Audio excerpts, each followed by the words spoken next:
And I'll start by saying what the Secretary of State is supposed to do by the Ohio Constitution. 3 main jobs. 1, Secretary of State is supposed to draw fair districts. Number 2, the Secretary of State is supposed to write honest ballot language when you go to vote on a constitutional amendment. And number 3, the Secretary of State is supposed to make it easy and fair for every Ohio citizen to vote. That's the job. Did anybody sign the anti-gerrymandering petition in 2024? Oh, wow. Well, I guess I should have expected that. Thank you for that work.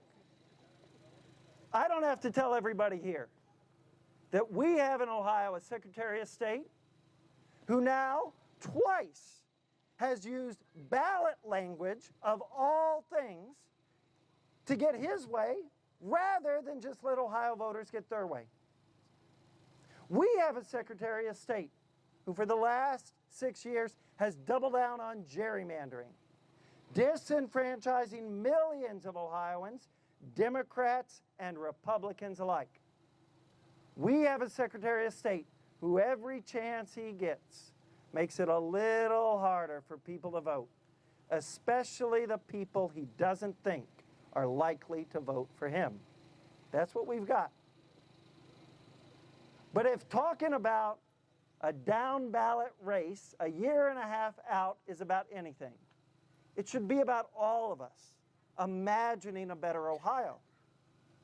And I think we need to imagine Ohio where when you go to vote on a constitutional amendment, you can understand in plain English what you're voting on. We need to imagine Ohio where our districts are drawn not by the politicians who sit in those seats, but by an independent redistricting commission. This is not pie in the sky.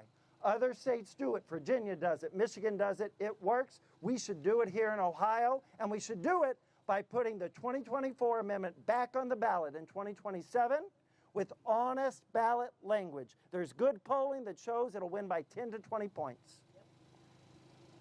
We need to imagine Ohio where it is easy and fair for every Ohio citizen to vote. Now, I believe that government has to be where we do together what none of us can do alone. Build great schools, safe roads, and a healthcare system that I passionately believe ought to be universal, simple, and affordable.